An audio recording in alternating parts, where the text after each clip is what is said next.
É um prazer estar aqui na Igreja Presbiteriana Esperança, rever o pastor Alan Cioli. Tive a graça de conhecê-lo na oficina de pregação Cimentrush, mas a gente também já viajou em conferências de aconselhamento. A gente tem sempre a oportunidade de estarmos juntos, às vezes a gente almoça uma vez ou outra. Quando eu estou passeando com a minha esposa no shopping, encontro ele lá fazendo discipulado. E é tão bom ver que essa igreja tem prosperado, uma igreja que começou com um pequeno grupo e o Senhor foi acrescentando gente a ela. Eu queria que você pudesse abrir sua Bíblia comigo no livro do profeta Daniel, capítulo de número 4. Como foi mencionado já, hoje é o domingo da Trindade, no calendário litúrgico, mas o pastor Alan me liberou para eu pregar um sermão avulso. Mas nós já cantamos a esse Deus que chama-se Pai, Filho e Espírito Santo. E hoje nós vamos ouvir um sermão com o título Do Orgulho à Humildade.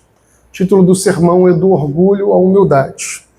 No ano de 2023, pastor Alan Raimundo Amaral, um pastor de Nova Vida, e eu viajamos juntos para o seminário Palavra da Vida. É o maior seminário da América Latina, e esse seminário ele tem um curso de mestrado em Ministérios e Aconselhamento Bíblico. Lá eu comecei a estudar aconselhamento bíblico, termino em meados do ano que vem. E esse ano, na nossa conferência de aconselhamento, nós teremos o Dr. Scott. Há 2 meses atrás eu li um livro dele com esse título, Do Orgulho à Humildade. E esse livro tem transformado vidas. Tem gente que chora a cada página do livro lida. Vale muito a pena você ler, é da editora Fiel, mas eu também quero deixar algo claro. Ele cita em um único parágrafo Nabucodonosor, então eu não estou copiando o livro, a mensagem vem de primeira mão. Nós leremos aqui no Daniel 4, dos versos 4 ao 18. O nosso tema é do orgulho à humildade, tirado do livro, mas não baseado no livro, assim diz a palavra de Deus. Eu, Nabucodonosor, estava tranquilo em minha casa e feliz no meu palácio. Tive um sonho que me espantou. Quando eu estava na minha cama, os pensamentos e as visões que passaram diante dos meus olhos me perturbaram. Por isso, expedi um decreto ordenando que fossem trazidos à minha presença todos os sábios da Babilônia para que me revelassem a interpretação do sonho. Então vieram os magos, os encantadores dos caldeus e os feiticeiros. E eu lhes contei o sonho, mas nenhum deles puderam me revelar sua interpretação. Por fim, apresentou-se Daniel, que é chamado de Beltesazar, em honra ao nome do meu Deus. Ele tem o espírito dos santos deuses, e eu lhe contei o sonho, dizendo: Beltesazar, chefe dos magos, eu sei que você tem o espírito dos santos deuses, e que não há mistério em que você não possa explicar. Vou lhe contar o sonho que tive, para que você diga o que ele significa. Estas foram as visões que passaram diante dos meus olhos quando eu estava deitado na minha cama. Eu estava olhando e vi uma árvore no meio da terra, cuja altura era enorme. Note o verso 11. A árvore cresceu e se tornou forte de maneira que a sua altura chegou até o céu e ela podia ser vista desde os confins da terra. Uma rápida pausa aqui. Se você está familiarizado com Gênesis capítulo 11, os homens construiriam uma cidade, uma torre, que o topo dela iria até onde? O céu.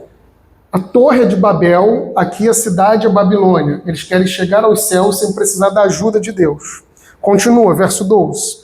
A sua folhagem era bela, o seu fruto era abundante, e nela não havia sustento para todos. Debaixo dela os animais selvagens achavam a sombra, as aves dos céus faziam morada nos seus ramos, e todos os seres vivos se alimentavam dela.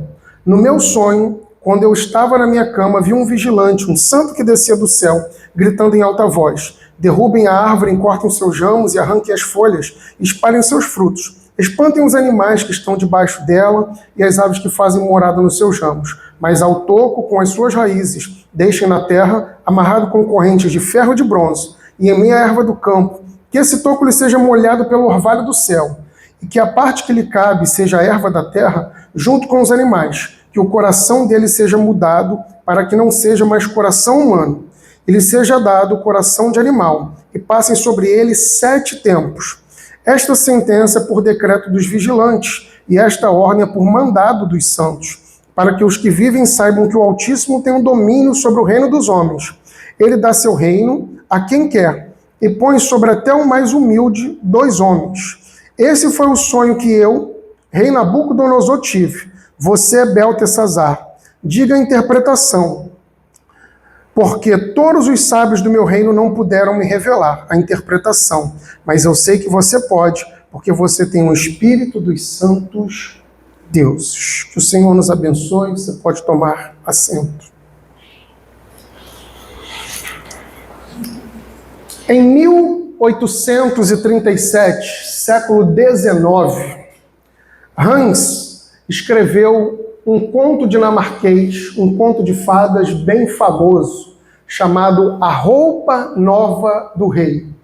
Se você não está familiarizado com esse conto de fadas, e você cresceu numa geração que assistiu SBT, vendo Chapolin Colorado e Chaves, você já deve ter visto aquele episódio onde há o tecido mais bonito do mundo, onde só as pessoas mais inteligentes podem ver. Esse é o conto do século XIX. E o que esse conto trata no século XIX? 2 picaretas alfaiates, eles chegam em um reino e espalham uma notícia que eles podem produzir um tecido que nenhum outro alfaiate pode produzir, mas só as pessoas mais sábias conseguem enxergá-lo. E eles vão passando esse assunto até que chega o rei, o homem mais poderoso daquele local. E ele contrata aqueles 2 alfaiates, eles são 2 picaretas, e durante algumas semanas eles passam a trabalhar dentro do território onde o rei reside, fingindo passar na máquina de tecelagem, um material de costura, fingindo tecer algumas coisas. O rei empreendeu grandes recursos para pagar aquele material, porque era muito caro. No entanto, o rei está incomodado, porque os vê trabalhando e não vê nenhum tecido sendo produzido. Então ele começa a mandar seus ministros. E quando os seus ministros vão lá, olha, o rei está meio chateado com vocês. Vocês já estão aqui semana após semana e nada tem sido produzido. E aqueles picaretas alfaiates dizem, ministro, só as pessoas mais inteligentes do mundo conseguem enxergar esse tecido. O senhor não está vendo? E aí eles arregalavam os olhos. Sim, estou vendo. Então voltavam ao rei e mentiam. Isso aconteceu semana após semana, até que chegou o dia da prova do rei. O rei fica nu diante da sua corte. A última parte da roupa a se colocar no monarca é a capa, até que no dia em que ele veste daquele tecido, que ele fingia também estar enxergando, ele tem um cortejo no reino. Enquanto ele está passeando em meio ao seu povo, as pessoas começam a rir de canto. Olha, o rei está nu, o rei está nu. E o rei fica indignado. Vocês são tolos, vocês são burros. Vocês não estão enxergando, só as pessoas mais inteligentes do mundo podem ver essa roupa. Até que no meio daquele cortejo, uma criança decide gritar em alta voz, o rei está nu! E todo o reino passou a rir dele. Ele volta para o seu palácio e o Hans tem o final do conto dinamarquês, que são 2 lições, a crianças e a adultos. A primeira lição é que quando o rei voltou, os alfaiates picaretas haviam fugido com todo o tesouro do rei. Então, primeira lição, quando você acha que você é esperto, sempre aparece alguém mais esperto que você. E a segunda lição é que esse rei era tolo, mas ele fingia estar enxergando um tecido só para se passar por sábio. Bom, esse rei do conto de fadas se parece muito com o rei que a gente acabou de ler aqui. Nabucodonosor é um rei tolo, que finge estar enxergando coisas. Onde Nabucodonosor aparece a primeira vez na Bíblia? Ele é mencionado nas profecias de Isaías e Jeremias como a destruição que viria do norte para o reino do sul. Mas aqui no livro de Daniel, gostaria que você voltasse ao capítulo 1 comigo, versos 1 e 2. Pela primeira vez, Nabucodonosor será mencionado. Olha o que começa dizendo aí no verso 1. Nabucodonosor, rei da Babilônia, veio a Jerusalém e a sitiou. O Senhor, para castigar o reino do sul, no verso 2, entregou nas mãos dele Joaquim, rei de Judá. A partir de agora, no verso 2, a palavra Deus vai aparecer 3 vezes. Note comigo aí, ó. E alguns dos utensílios da casa de Deus, aí o Deus está com D maiúsculo. Nabucodonosor levou esses utensílios para a terra de Siná, para o templo do seu Deus. Aí agora o D é com D minúsculo. E o pôs na casa do tesouro do seu Deus. A palavra Deus aparece 3 vezes, e somente a primeira vez que aparece menciona o Deus verdadeiro. Nabucodonosor, ele é instrumento de Deus para castigar o Reino do Sul pelo seu calcanhar de Aquiles, que era a idolatria. Então Deus os levaria ao cativeiro babilônico. Só que qual é o problema? No mundo antigo, a primeira grande hegemonia do mundo foi a Babilônia. A Babilônia que conseguiu romper aquela ideia de grandes cidades e indo de forma expansionista dentro do crescente fértil, conquistando regiões daquele local. Assim como os Estados Unidos é uma grande hegemonia hoje, os Estados Unidos hoje manda no terreno dos outros porque ele tem um submarinozinho que está em algum local do planeta nesse momento. Se eles apertarem meia dúzia de botão, eles mandam metade do planeta para os ares. Os Estados Unidos hoje é a grande hegemonia do mundo. No mundo antigo era a Babilônia. E quem de fato governava o mundo? Os babilônicos. Deus entregou na mão de Nabucodonosor exatamente o Reino do Sul, o que nós conhecemos como povo de Judá. E é exatamente no capítulo 1 que nos é apresentado Daniel.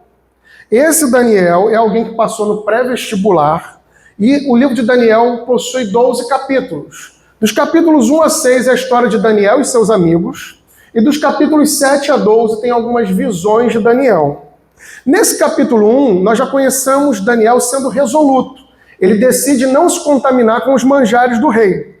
Vale lembrar que nós estamos numa época propícia para nos lembrar que a gente não se mistura com a cultura.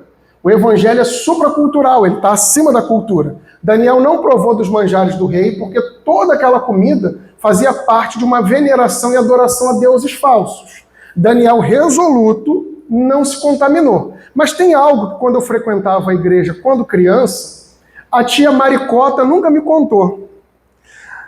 A Bíblia não diz que apenas um eunuco cuidava de Daniel e seus amigos, Ananias, Misael e Azarias. Mas a Bíblia também declara que o próprio Daniel é um eunuco. Então, quando a gente lê o livro de Daniel, isso aqui não é um livro do diário da Poliana, que no final da noite ele está escrevendo o que aconteceu. Isso aqui são as memórias do Daniel, que na velhice ele conta tudo que ele passou. E uma coisa que a tia nunca me contou na salinha das crianças é que Daniel também era eunuco. Ele era alguém mutilado. Eu nunca tinha ouvido isso da tia da salinha. Daniel aqui se mostra resoluto. No capítulo 2, a gente vai cobrir até chegar ao capítulo 4. Você tem Nabucodonosor sonhando. Só que olha como ele é um monarca abusado nessa hegemonia chamada Babilônia. A partir do versículo 4, no capítulo 2, ele quer que as pessoas digam que ele sonhou e deem a interpretação. Se você não fugiu das aulas de escola bíblica dominical, você sabe que a Bíblia é composta por 3 idiomas: hebraico, aramaico e grego. A única parte da Bíblia em aramaico é o livro de Daniel, do capítulo 2, verso 4, até o capítulo 7, porque no mundo antigo o aramaico era a língua da corte. Daniel, como ele é mutilado, ele deveria deixar todo mundo na Babilônia morrer, se não desse a interpretação. Mas desde o capítulo 1, verso 17, nos é informado que Daniel é capaz de interpretar qualquer sonho. Deus está querendo falar com Nabucodonosor na Babilônia e colocou Daniel lá. E esse Nabucodonosor teve um sonho. Qual foi o sonho? Ele sonhou com uma grande estátua. A cabeça de ouro, basicamente o tronco é de prata, bronze, vai chegando ao ferro e barro nos pés. E Deus revelou a Nabucodonosor a história mundial, as grandes hegemonias do mundo. Primeiro, a cabeça de ouro significa os medos persas. Vai haver uma fusão no futuro da Babilônia com os medas, onde a gente vai conhecer histórias como de Esté, Xerxes, Dario, os que inventaram a empresa de correios, por exemplo. Nós teremos o peitoral exatamente de prata representando os gregos macedônicos com Alexandre o Grande, até que a gente chega à parte de ferro e pés de barro que representa Roma. Só que como essa estátua é destruída no sonho de Nabucodonosor? Uma pedra é cortada sem auxílio de mão humana e destrói exatamente a estátua. E essa pedra que é cortada sem auxílio de mão humana e cria uma grande montanha, estabelece um novo reino, aponta para o reino do Messias que viria. Esse sonho é revelado a Nabucodonosor e fica uma lição para nós. Deus fala com gente ímpia. Querendo o converter, Deus fala com eles. No capítulo 3, acontece aquela famosa história, como eu sou de igreja pentecostal, essa história é muito pregada em igreja pentecostal, onde Sadraque, Mesaque e Abednego são lançados no fogo. Aliás, a gente não deveria chamá-los por esse nome, porque esses são nomes de demônios na Babilônia. No próprio livro, Daniel recebe o nome de Beltesazar, em homenagem ao deus Nabucodonosor, mas Daniel nunca se chama de Beltesazar, ele se chama de Daniel. São os outros que o chamam assim. Essa história é bastante intrigante. O cara acabou de ter um sonho sobre uma estátua, mas agora ele manda erguer uma estátua em adoração a ele. E quando a música tocasse, quem não ajoelhasse ia parar na fornalha de fogo ardente. E olha como é que Deus quer falar com Nabucodonosor. 3 amigos não se ajoelham e eles são lançados. A fornalha está tão quente, gente, que quem lança os homens morre. Mas o Nabucodonosor está observando que eles não estão com cheiro de churrasco, eles não estão queimados, não tem pelo nenhum, nem roupa queimada. E ele falou assim, nós lançamos 3. Mas tem um 4º homem na fornalha, e o aspecto dele é a semelhança do Filho dos Deuses. A diferença de pregar numa igreja reformada e numa pentecostal.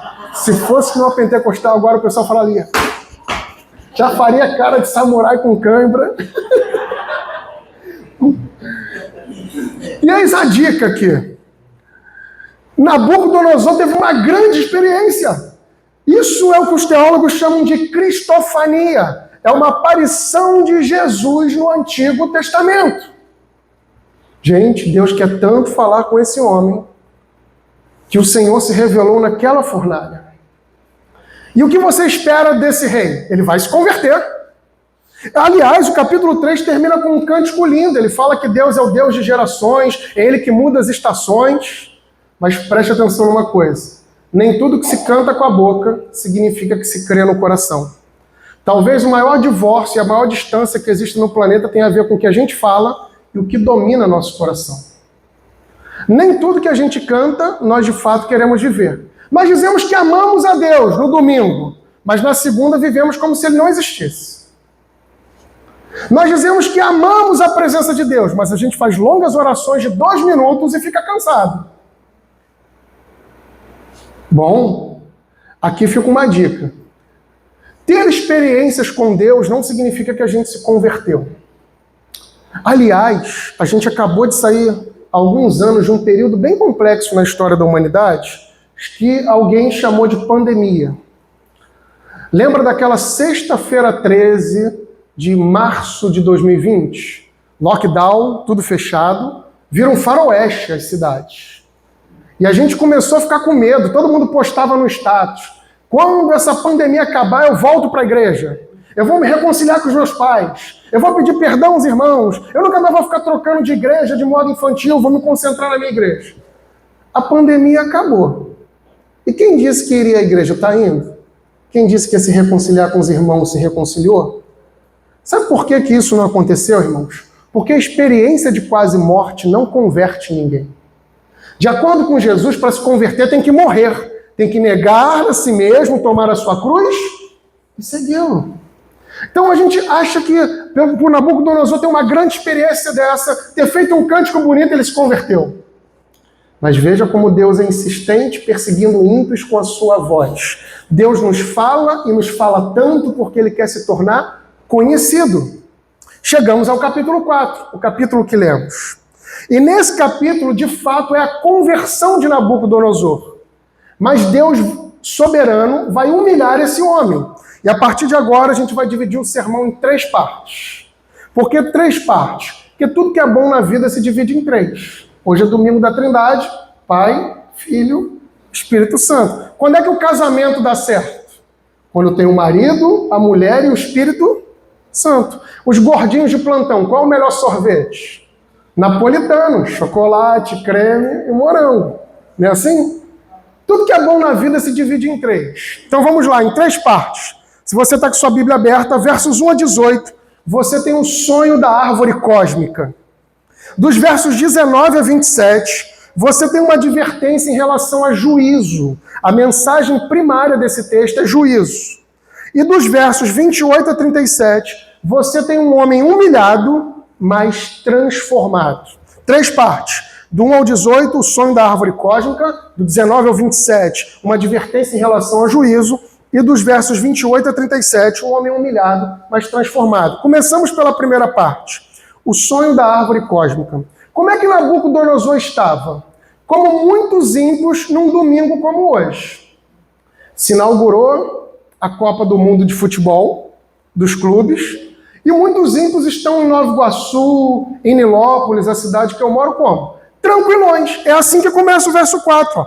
Eu, Nabucodonosor, estava tranquilo em minha casa e feliz no meu palácio. Veja se essa não é a cabeça de muitos ímpios. Eles estão tranquilos, esperando para poder colocar uma picanha lá para assar, ou vão pedir uma comida no iFood. É um domingo tranquilão, é passar com a família, é a piscina, é fazer um Cooper, é programar exatamente as refeições da semana, é entregar algum trabalho que ficou por fazer. Muitos ímpios vivem assim. Eles acreditam não precisar de Deus e vivem tranquilos. Com a consciência amortecida, vão vivendo assim. Mas Nabucodonosor tem um sonho, verso 5. E o sonho se transforma num pesadelo. Como é esse sonho? Não é a primeira vez que ele sonha. Lembre-se que no capítulo 2 ele teve um sonho. E lá ele foi abusadinho o suficiente para dizer que quem não interpretasse, não dissesse qual era o sonho, não interpretasse, iria morrer. Deus deu a interpretação via Daniel. Aqui nos é dito que Daniel pode interpretar qualquer tipo de sonho. Então, nenhum dos sábios do rei, nenhum dos magos e nenhum dos feiticeiros da Babilônia sabe interpretar, chamam Daniel. E ele começa a contar o sonho para o Daniel.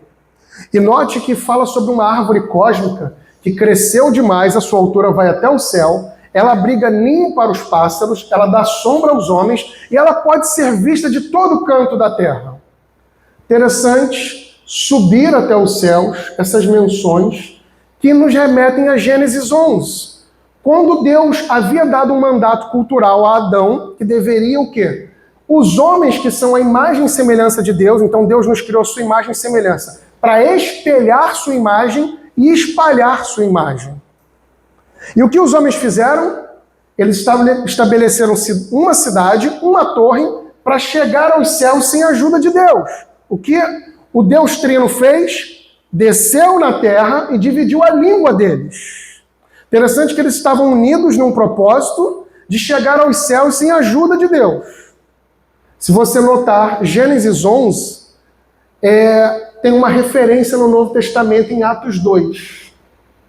Em Gênesis 11, você tem os homens unidos no mesmo lugar para um propósito ruim, que não geraria salvação. Em Atos 2, vocês têm os homens reunidos no mesmo lugar, onde Deus Pai já enviou o Filho, e agora o Pai e o Filho enviam o Espírito Santo.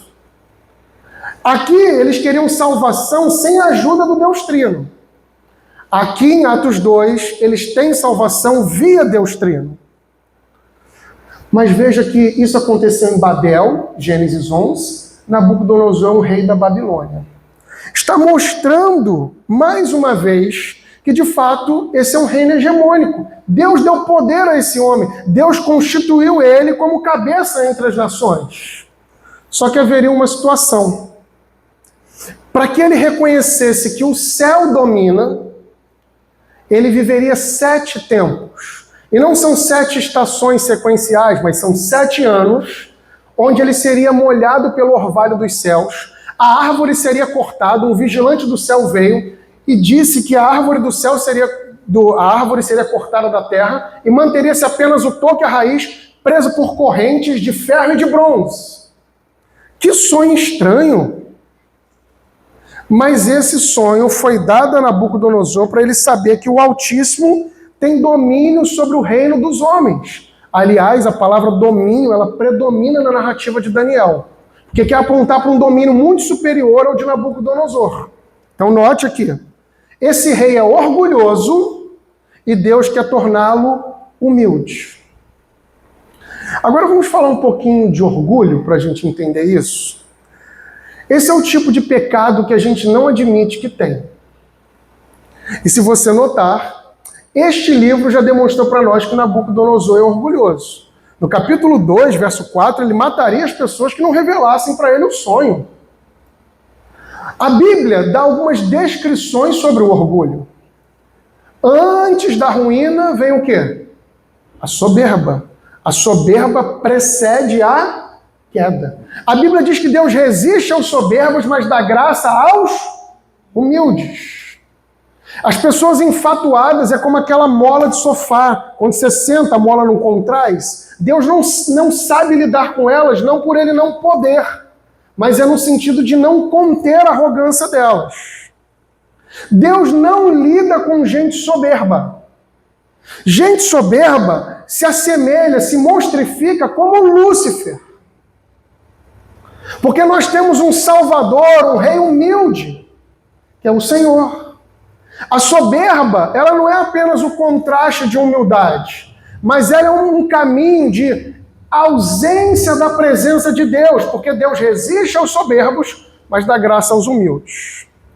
Agora, o que esse texto de Nabucodonosor tem a ver conosco? Esse pecado do orgulho, ele é o pai de todos os outros pecados. Porque esse desejo orgulhoso tirou o Éden de Adão e de Eva. Como, pastor? Você lembra que na tentação da serpente em Gênesis 3, a serpente falou exatamente para Eva o seguinte: se você comer desse fruto, certamente não morrerá. Deus não quer que você coma, porque no dia em que você comer, seus olhos se abrirão e vocês serão como Deus. Eva não caiu na tentação da serpente só porque era um animal falando. Na verdade, a Bíblia diz que Eva cobiçou aquele fruto que era atraente aos olhos, atraente ao paladar.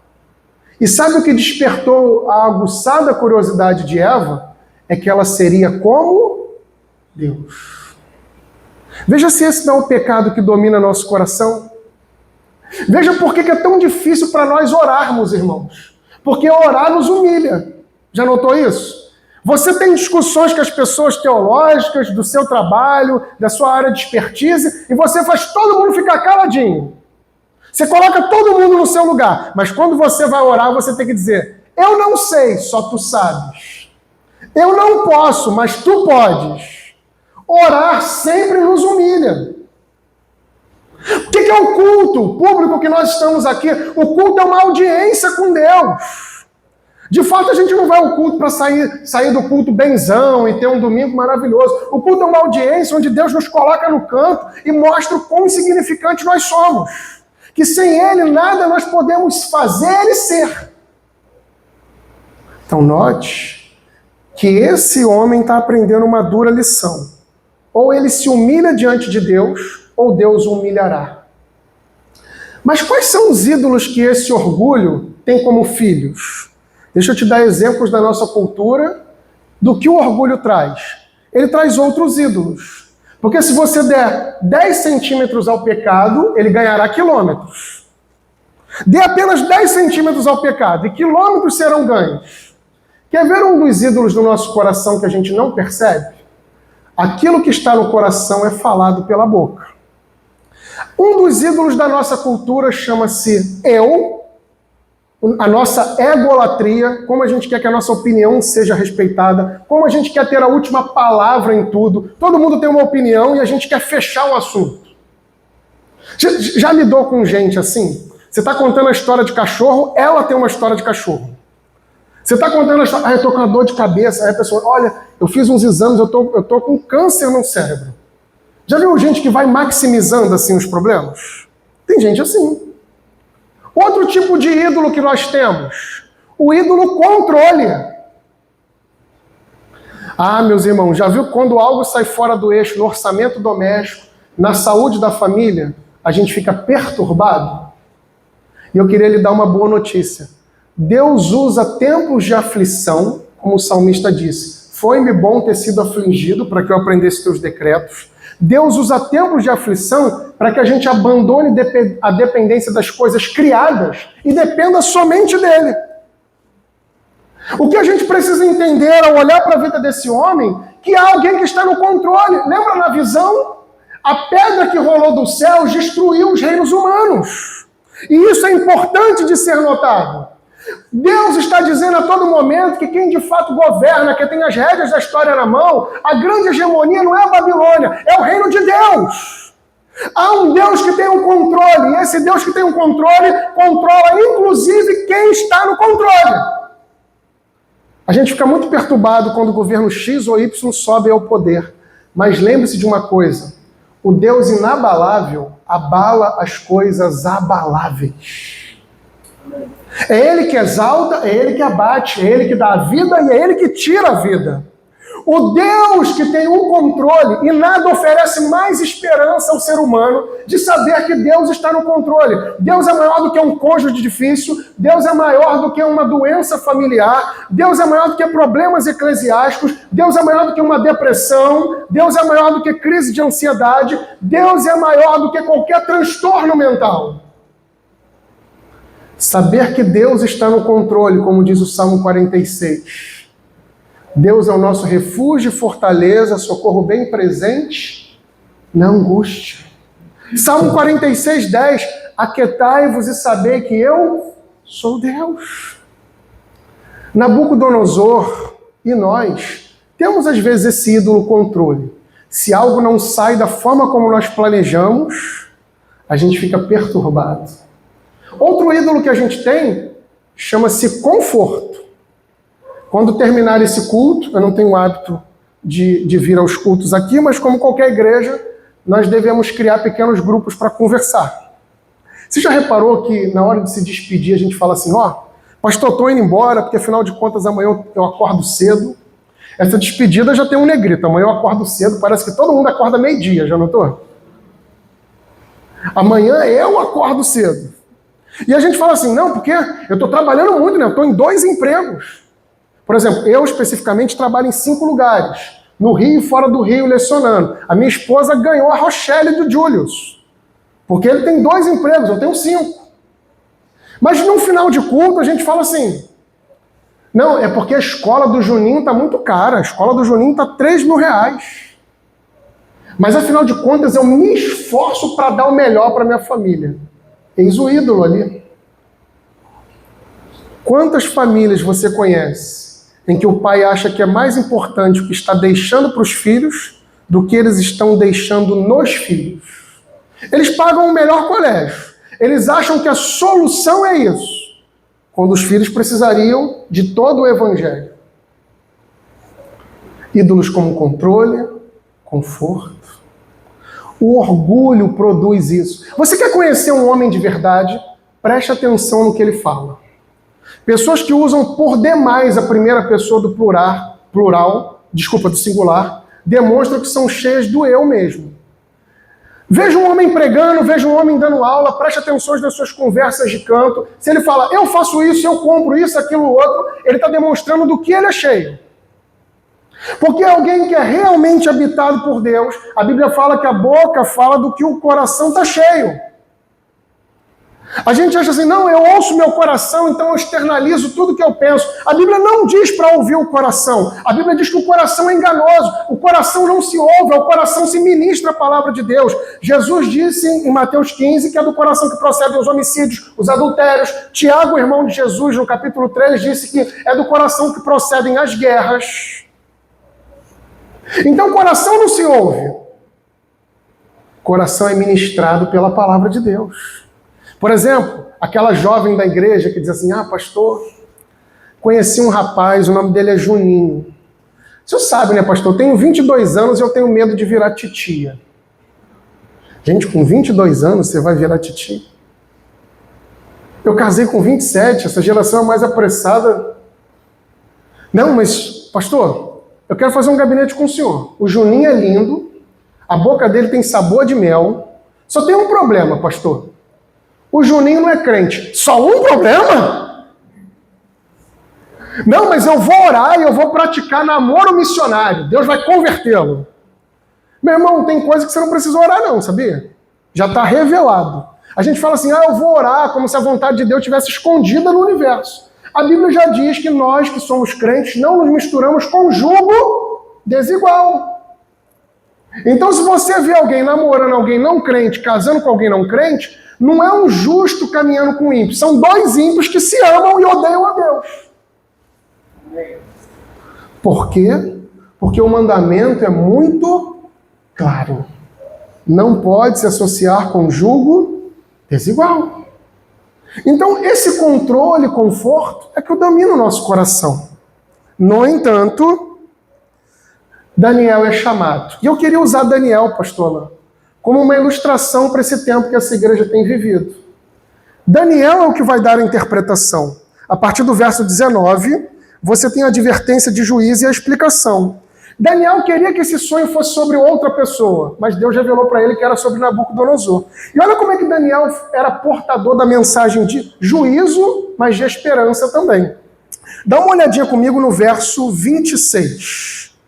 Quanto ao que foi dito, que se deixe o toco da árvore por suas raízes, isso significa que o seu reino voltará a ser seu, depois que o Senhor tiver reconhecido que o céu domina. Portanto, ó rei, aceite meu conselho. Abandone os seus pecados, praticando a justiça. Acabe com as suas iniquidades, usando de misericórdia para com os pobres. Assim, talvez, a sua tranquilidade se prolongue. Interessante notar algumas palavras aqui. Assim, talvez, sua tranquilidade se prolongue, já que Deus deu uma profecia. Deus é imutável, sua palavra não volta atrás. Vai se cumprir. No entanto, Daniel, com muita serenidade, ele sabe que ele porta uma mensagem de juízo. A igreja presbiteriana, Esperança, porta uma mensagem de juízo. Esse mundo precisa se reconciliar com o Senhor. E se ele não se reconciliar com o Senhor, um dia ele estará diante de Deus para ser julgado como réu. No entanto, a gente deve levar a mensagem aos ouvidos, implorando para que eles se arrependam.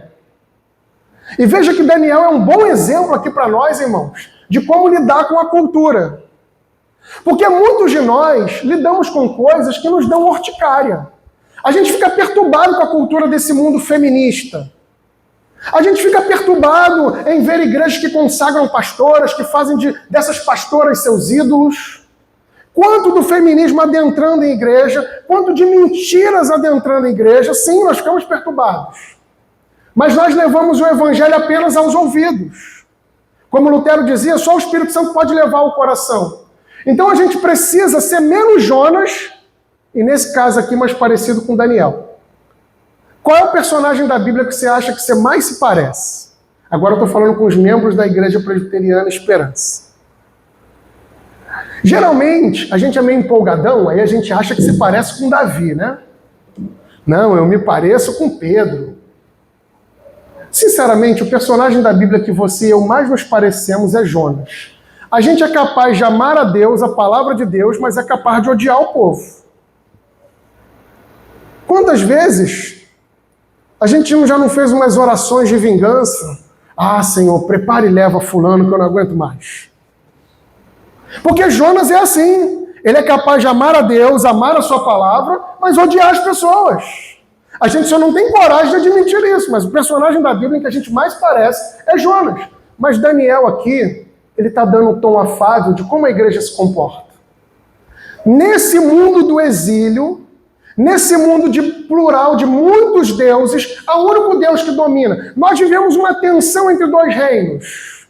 Há disputas políticas, de politicagem, de cultura. O movimento é plural, mas há um único Deus. Verdade não é o que eu acho, verdade não é o que eu digo. Doutrina não é o que eu digo sobre Deus, mas doutrina é o que Deus revela de si mesmo na sua palavra. Num tempo de muitas verdades, nos vale lembrar que verdade não é o que eu digo, o que eu acho. Verdade não é um conceito, não é um dogma. Verdade é uma pessoa e o seu nome é Jesus. Se a gente quer ter uma vida boa, a gente tem que abandonar nossa própria sabedoria e seguir a sabedoria de Deus. Daniel está falando para Nabucodonosor que ele gostaria que esse sonho não fosse sobre ele. Veja a empatia que Daniel tem sobre esse homem. Veja a compaixão. Será que as pessoas que a gente tem discipulado, será que as pessoas ao qual nós temos orado para ver a conversão, elas desfrutam da mesma compaixão que Daniel está tendo por Nabucodonosor? Porque antes de ganhar alguém para Cristo, a gente vai ter que ganhar a pessoa para nós. Se a gente quer que as pessoas congreguem na mesma igreja que a gente vai ter que ganhá-las para nós. Eu sei, há pessoas difíceis de lidar, há pessoas que estarão em busca do seu pastor ideal. No entanto, Daniel aqui, ele dá um bom tom. Ele pede e implora ao rei para que se arrependa. Mas aí o sonho vai se cumprir.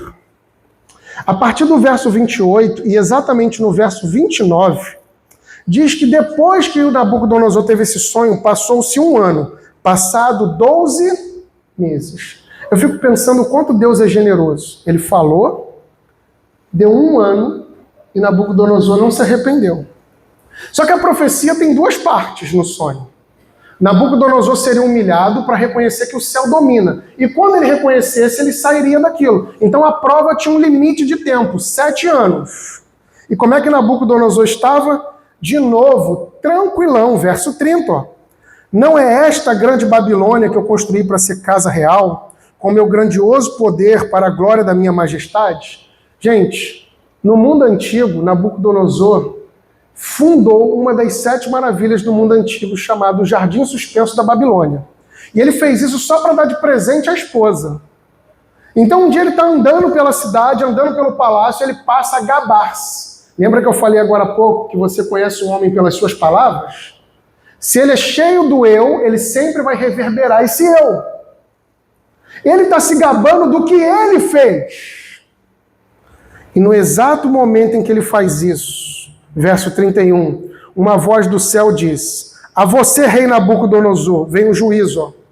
Se anuncia o seguinte: este reino lhe foi tirado, você será expulso do meio das pessoas, a sua morada será com os animais selvagens, você comerá capim com os bois, e passarão 7 tempos, até que você reconheça que o Altíssimo tem domínio sobre os reinos do mundo e dá a quem ele quer.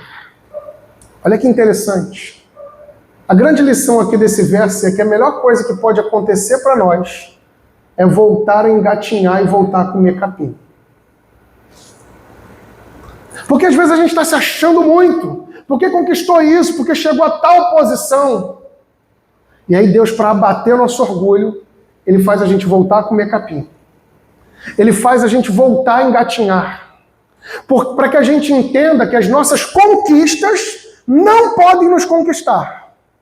Não há nada de pecaminoso em estudar e chegar a alguns postos. Não há nada de pecaminoso em trabalhar e conquistar algumas coisas. Em si mesmo, essas coisas não são pecaminosas. Mas se essas coisas roubam o lugar de Deus na nossa vida, elas constituem-se um ídolo, que nos tornam orgulhosos e nos afastam de Deus. Nabucodonosor, durante 7 tempos, vai viver como um lobisomem. Se eu acreditasse em psicologia, que eu não acredito em nada, se eu acreditasse que isso é verdade e que isso é ciência, porque não é só você ler quando Freud afundou. Freud disse que, já que vocês não querem ser tratados com Bíblia, com a palavra de Deus, nós estamos dando essa alternativa aí, para vocês serem tratados sem Deus. Foi isso que ele escreveu. Qual foi a primeira doença inventada para inaugurar a psicanálise? Esquizofrenia. Freud e seus amigos inventaram a esquizofrenia para a indústria do remédio vender remédio. E se você quiser ler um pouquinho mais sobre isso, leia os livros da editora Nutra, da Sebi. Qual é o hospital mais famoso do Brasil? Sírio-Libanês. Já ouviu falar? Bolsonaro e Lula se tratam nele. Lá no Sírio-Libanês, há uma pessoa que administra psicotrópicos para refazer a cognição do cérebro. Gente que era dita como esquizofrênica, doente. Vocês sabem a diferença de doença para transtorno? Doença, ela é orgânica. Doença tem que ter marcador biológico. Exemplo. Alan conhece minha esposa Lorena. Lorena tem uma doença degenerativa chamada esclerose múltipla. É uma inflamação na bainha de mielina do cérebro. Então ela pode dormir enxergando essa noite e acordar cega amanhã. Por um dia, por um mês ou para a vida inteira. Ela pode dormir andando essa noite, pode acordar sem andar amanhã, por um dia, por um mês ou pela vida inteira. Isso é doença. Se alguém aqui tem diabetes essa noite, levante a mão. Tem alguém aqui que tem diabetes? Sei lá, um irmão, 2 irmãos. Se a gente colher o sangue desses irmãos e colocar numa lâmina, nós veremos uma alteração no sangue deles. Agora, onde está o TDAH? Onde está a crise de ansiedade? Você coloca a pessoa dentro de uma máquina. O cérebro pinta. Qualquer criança que correr aqui nesse corredor e botar na ressonância, o cérebro vai pintar também. Doença tem que ter marcador biológico. Então, psicólogos olham para esse texto e dizem assim, não, o que Nabucodonosor está tendo, na verdade, é uma boantropia, que é quando o homem se torna um lobisomem. Parece que isso está voltando nessa época. Você já viu um pessoal que tem andado de coleira em São Paulo? Eles acreditam que eles são bode, que eles são ovelha. Não, eu nasci assim. Eu gostei de um pai. Quando uma criança diz para a mãe e para o pai que gostaria de ser tratada como um animal do campo, ela não queria se comunicar com eles, não falar com eles, aí o pai botou ela para comer no chão e botou ela do lado de fora da casa. Rapidinho recuperou o regenerar da vida. Se eu acreditasse nisso, eu ia ter que me render à psicologia, à psicanálise, à psiquiatria, que foi inventado por um homem com vida falida para contradizer a palavra de Deus, dizendo que o que Nabucodonosor tinha era boantropia. É quando o homem se sente um lobisomem.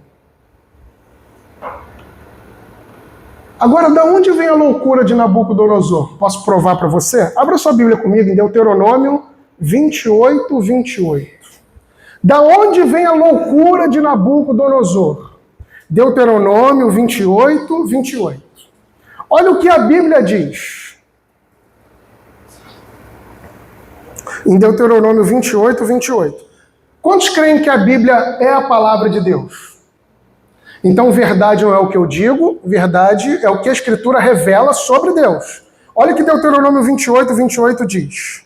O Senhor ferirá com loucura, com cegueira e com perturbação de espírito. Então, quem é que fere as pessoas com loucura? Deus. Mas aqui eu preciso proteger a reputação de Deus.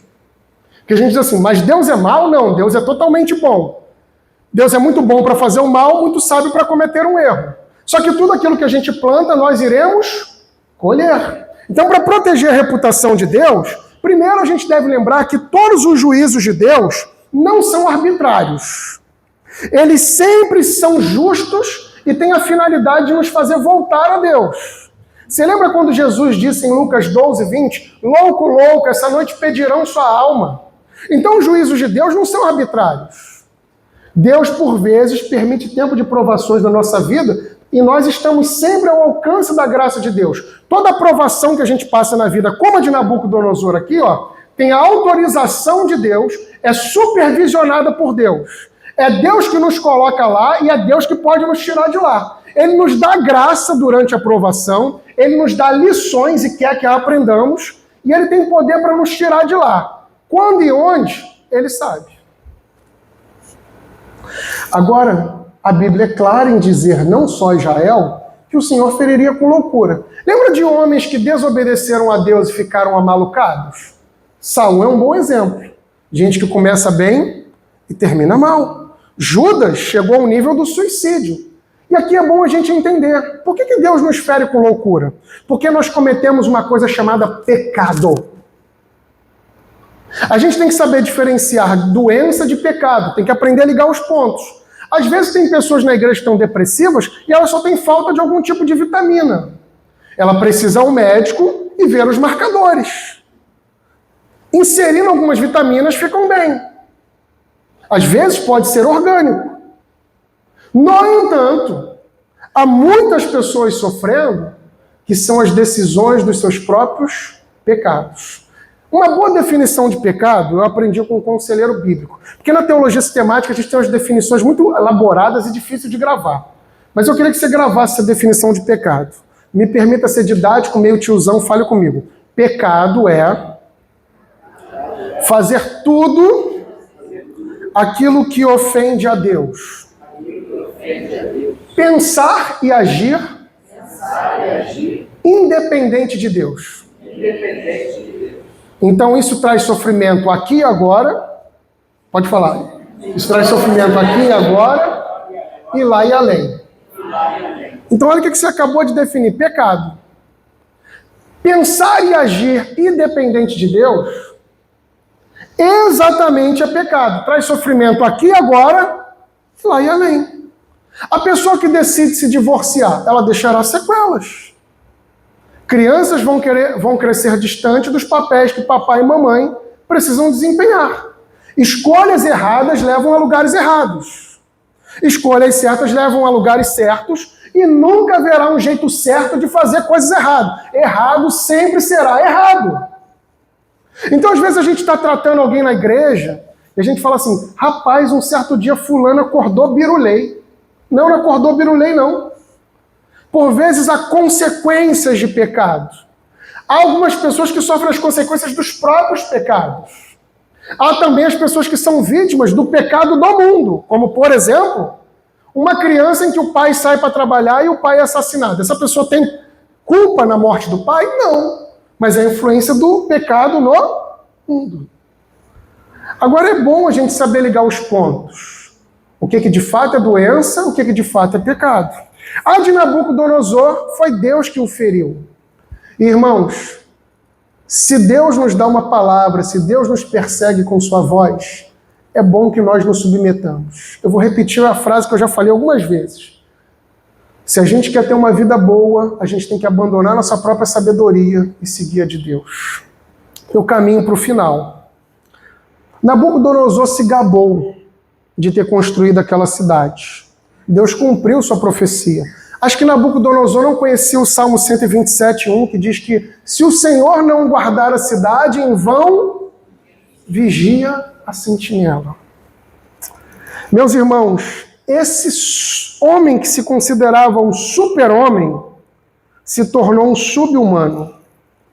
Deus nos fez a sua imagem e semelhança, mas Nabucodonosor fez uma imagem sua para ser adorada.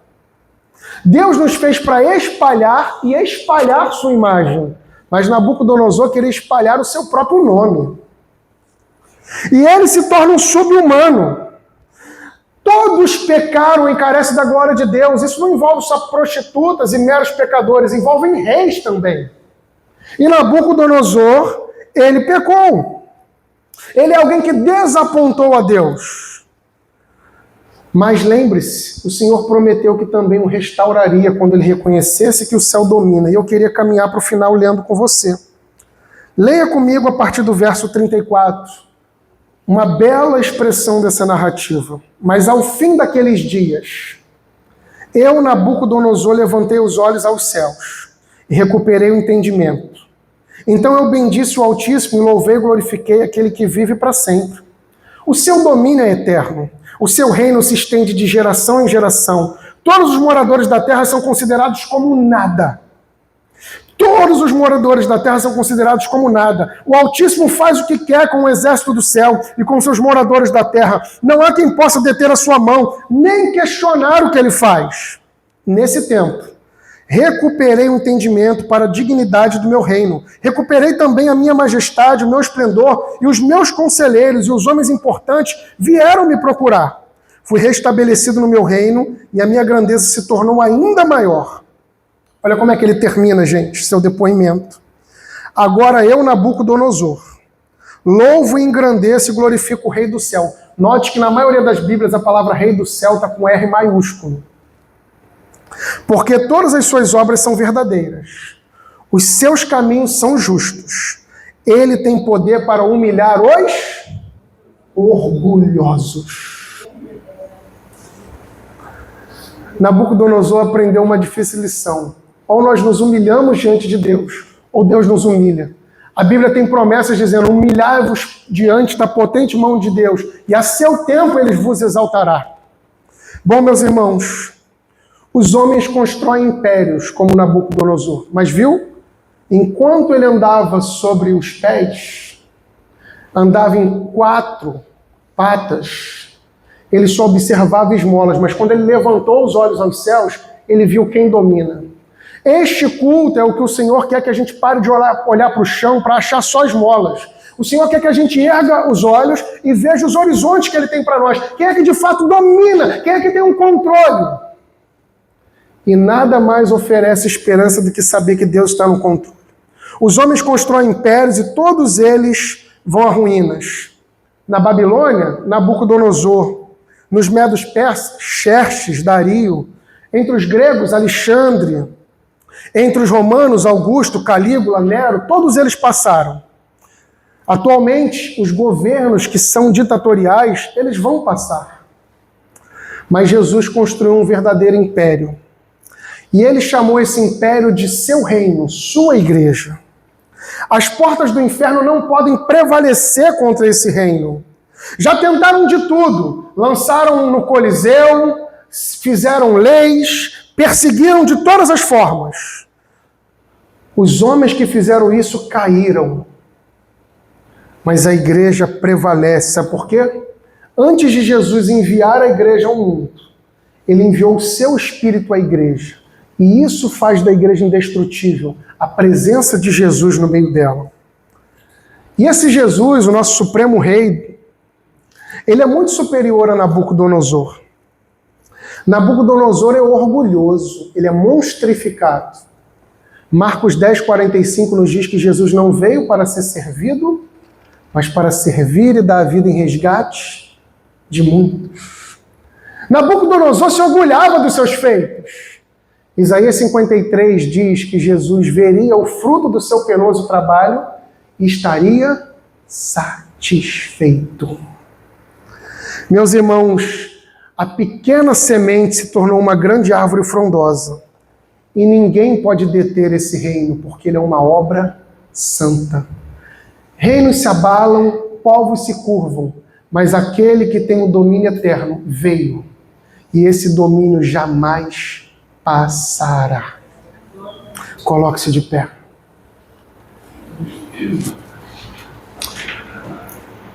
Talvez seja a hora da gente orar honestamente. Só o Espírito de Deus pode fazer um diagnóstico preciso do nosso coração. Diga para Deus que você não pode, que você não sabe. Até mesmo diga para Deus o que você não quer, mas para que Ele seja forte por você e transforme você. Senhor, orar nos humilha, porque nós reconhecemos nossa dependência de Ti. Nós não queremos, como aquele rei do conto do Anderson, fingir que estamos enxergando coisas que não existem. Nós não queremos ser tolos como Nabucodonosor. Obrigado, porque o Senhor sempre nos fala. E Tu nos fala, Senhor, porque deseja nos salvar. Quebra o nosso orgulho, faz-nos submetidos à Tua vontade. Nós queremos crer e depender do Senhor. Tira da nossa vida aquilo que tem nos impedido de crescer diante de Ti. Se necessário for, nos humilha, Senhor, para que aprendamos os Teus decretos.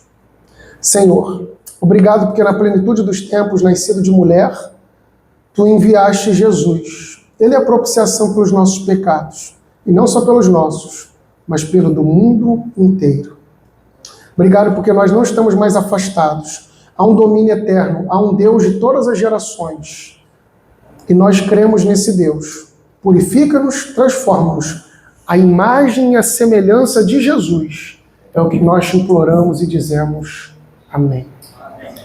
Antes de passar a palavra, talvez você não se contentou com a conversão de Nabucodonosor no texto. Minha profissão primária é historiador. Eu sou professor de história no ensino secular.